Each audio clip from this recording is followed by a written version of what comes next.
सोचिए, अगर 100 लोगों को उनकी शारीरिक और मानसिक सहन शक्ति की बिल्कुल आखिरी सीमा तक ढकेल दिया जाए, तो क्या होगा?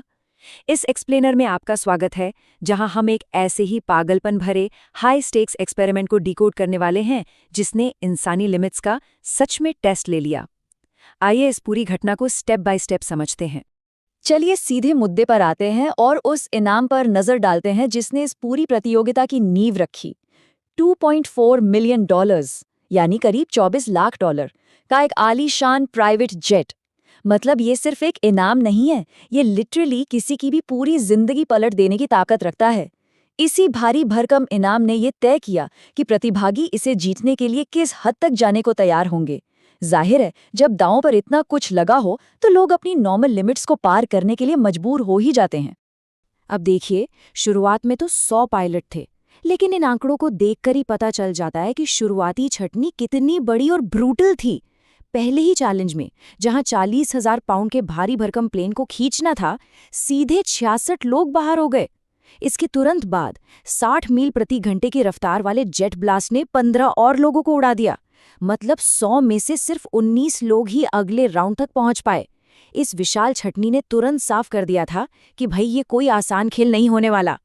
तो यहीं से शुरू होता है पहला चरण, phase 1, the brute force splurge, जहां शुरुआत पूरी तरह से रॉ फिजिकल पावर पर टिकी थी।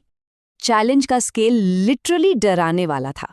पहले तो पायलटों को टीमों में बंटकर उस 40,000 पाउंड के प्लेन को खींचना था, और जो लोग ये कर पाए उन्हें उसी प्राइवेट जेट के बिल्कुल पीछे खड़ा कर दिया गया जिसे वे जीतना चाहते थे। इंजनों से 60 मील प्रति घंटे की रफ्तार से हवा के भयानक झोंके आ रहे थे। कितनी बड़ी विडंबना है ना, जिस चीज को जीतने के लिए वे अपनी जान लगा रहे थे, वही चीज उन्हें सचमुच हवा में उड़ा देने की कोशिश कर रही थी। लेकिन यहाँ एक बहुत ही इंटरेस्टिंग चीज देखने को मिली। सिर्फ प्योर स्ट्रेंथ होना ही काफी नहीं था। एक पूर्व NFL खिलाड़ी को देखकर सबको लगा था कि वो तो एकदम ईंट की दीवार की तरह है, वो कहाँ हिलेगा। लेकिन हवा का दबाव वो भी बर्दाश्त नहीं कर पाया और गिर गया। क्यों? क्योंकि सही तकनीक मिसिंग थी। हवा का सीधा सामना करने के बजाय जिन लोगों ने खुद को थोड़ा तिरछा कर लिया, वे टिके रहे। ताकत और तकनीक का ये बैलेंस बहुत क्रूशल साबित हुआ। खैर, अब हम आते हैं दूसरे चरण पर, the sky diving trust game. यहाँ से गेम फिजिकल थकान से हटकर 10,000 फीट की ऊंचाई पर साइकोलॉजिकल वॉरफेयर में बदल जाता है। अब यहाँ रूल्स समझिए। कुल 19 सूटकेस थे। 10 में जंप लिखा था, जिसका मतलब था कि स्काई डाइव करो और सीधे अगले राउंड में जाओ। बाकी 9 में एलिमिनेट यानी बाहर होने का कार्ड था। गेम आमने सामने था। एक इंसान सूटकेस के अंदर देखता और दूसरे को ये तय करना था कि वो सूटकेस को चुराएगा या नहीं। मतलब गेम पूरी तरह से इस बात पर टिका था कि कोई कितनी सफाई से झूठ बोल सकता है या दूसरे को अपनी बातों में फंसा सकता है। यहाँ पर हमें इंसानी फितरत के दो बिल्कुल अलग रूप देखने को मिले, ईमानदारी और धोखा। एक तरफ था कमांडर नाम का पार्टिसिपेंट, जिसने पूरी ईमानदारी दिखाई। उसने सच बोला, अपने 2 सेफ जंप कार्ड दूसरों को दे दिए और नतीजतन वो खुद बाहर हो गया। और दूसरी तरफ था ब्रिट। उसने धोखा देने की एक सोची समझी स्ट्रैटेजी बनाई। उसने सामने वाले से वादा किया कि भाई मेरे सूटकेस में एलिमिनेट कार्ड है, लेकिन असल में उसमें जंप था। ब्रेट ने कॉन्फिडेंस के साथ झूठ बोला और वो आगे बढ़ गया। और इस एक झूठ ने ना पूरे ग्रुप का डायनामिक हमेशा के लिए पलट कर रख दिया। ये हताशा भरा कोट उसी निराशा को दिखाता है। एक बार जब ये साबित हो गया कि यहाँ आगे बढ़ने के लिए झूठ बोलना ही सबसे बेस्ट स्ट्रैटेजी है, तो आपसी विश्वास बिल्कुल ताश के पत्तों की तरह ढह गया। हर कोई एक दूसरे पे शक करने लगा। अब लोगों को ये तय करना था कि उनकी ईमानदारी की कीमत क्या है। क्या वो एक प्राइवेट जेट से ज्यादा है या कम? चलिए अब आते हैं तीसरे चरण पर, द वॉर ऑफ एट्रिशन। हम रियाद, सऊदी अरब की सड़कों पर आ चुके हैं, जहां से ह्यूमन इंड्योरेंस का सबसे ब्रूटल फेज शुरू होता है। तीसरे चैलेंज का बेसिक रूल बहुत ही सिंपल था। रियाद के सबसे बड़े फ्रीवे से गुजरते हुए एक चलते हुए जेट पर अपना एक हाथ हर समय रखना है। जरा इस सिचुएशन के पागलपन को इमेजिन कीजिए। शहर के बीचों बीच ट्रैफिक के साथ साथ एक विशाल प्राइवेट जेट खींचा चला जा रहा है और पार्टिसिपेंट्स को उसके साथ साथ चलना या दौड़ना है। अगर गलती से भी हाथ हटा तो खेल खत्म। घंटों बीत गए, लेकिन जब कोई हार नहीं मान रहा था तो आयोजकों ने एक प्रलोभन फेंका। एक रहस्यमयी सूटकेस लाया गया जिसमें $50,000 कैश थे।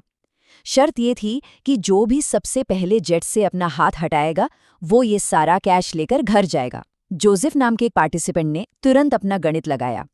उसने सोचा कि यार अपने परिवार के लिए अभी $50,000 लेकर जाना इन यंग लड़कों के साथ अपनी हेल्थ को रिस्क में डालने से कहीं ज़्यादा अक्लमंदी है।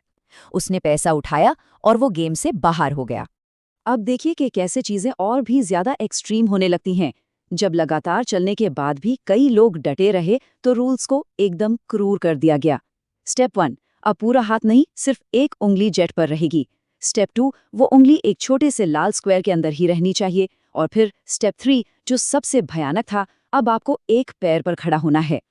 ये रूल्स सिर्फ फिजिकल स्टैमिना चेक करने के लिए नहीं, बल्कि बचे हुए लोगों की जिद को पूरी तरह से तोड़ने के लिए डिजाइन किए गए थे। इस टाइमलाइन को देखिए तो समझ आएगा कि शरीर पर इसका कितना भयानक असर पड़ रहा था। 5 घंटे तक सऊदी की इस जानलेवा गर्मी में दौड़ना, फिर 15 घंटे बाद अगली सुबह का सूरज उगना और 22 घंटे से ज्यादा वक्त तक बिना सोए जागते रहने के बाद लिटरली हैलुसिनेशंस यानी मतिभ्रम शुरू हो गए।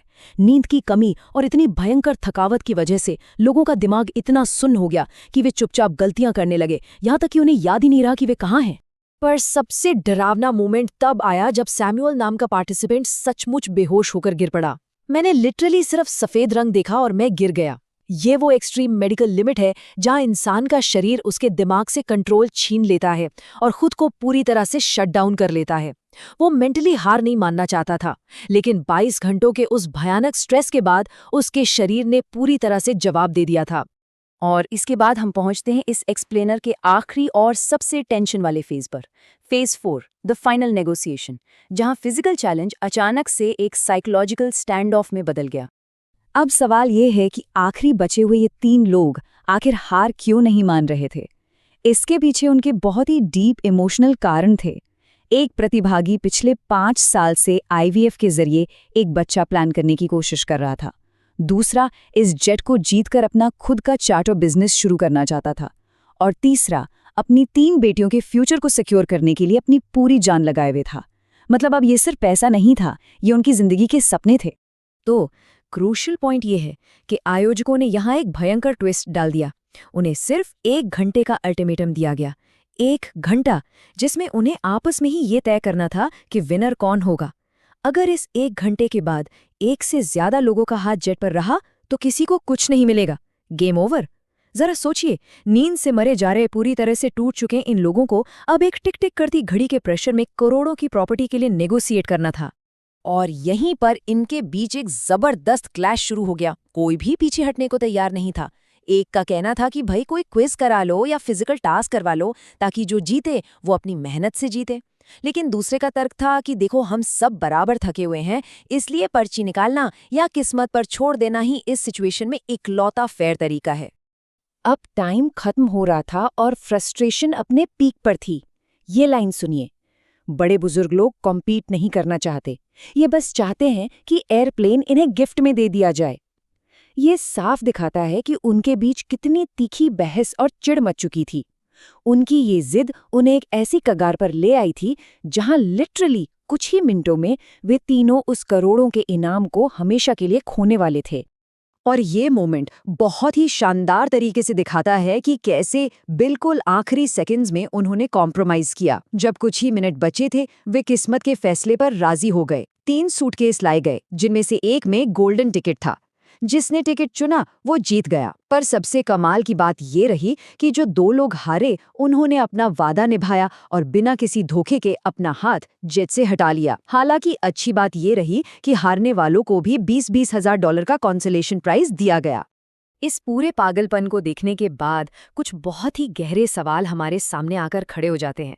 आखिर मानव सहन शक्ति की वो आखिरी लिमिट क्या है? और जब दांव पर करोड़ों रुपए लगे हों और इंसान फिजिकली और मेंटली बिल्कुल टूट चुका हो, तो क्या सच में किस्मत ही हार जीत तय करने का सबसे फेयर तरीका है?